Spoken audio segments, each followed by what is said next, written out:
मला माहिती आहे छोल्याची भाजी तुम्ही बऱ्याचदा बनवली असेल आणि तीही वेगवेगळ्या प्रकारे, पण एकदा ना ही पद्धत वापरून छोल्याची भाजी बनवा. तर काय करायचं, अगोदर छोले भिजवलेले कुकरमध्ये ॲड करायचे, त्याच्यामध्ये पाणी घालायचं, थोडासा खडा मसाला, हळद आणि थोडंसं मीठ, तेल घालून कुकरला 2 शिट्ट्या काढून घ्यायच्या.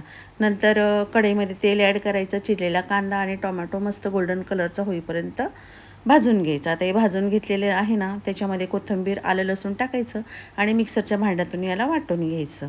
मसाला वाटून झाला आहे, आता काय करायचं, आपल्याला कढईमध्ये पुन्हा एकदा थोडंसं तेल घालायचं, जिरं घालायचं आणि वाटून घेतलेला मसाला त्याच्यामध्ये ॲड करायचा. नंतर मिक्स मसाला, कश्मीरी मिरची पावडर आणि धण्याची पावडर त्याच्यामध्ये ॲड करून घ्यायची.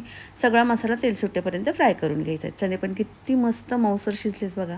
आता हे शिजून घेतलेले चणे याच्यामध्ये ॲड करायचे, चवीनुसार मीठ, थोडीशी कसुरी मेथी असते ना, ती अगदी हलकीशी भाजायची आणि मस्त कुस्करून याच्यामध्ये ॲड करून टाकायची, म्हणजे फ्लेवर छान येतो भाजीला.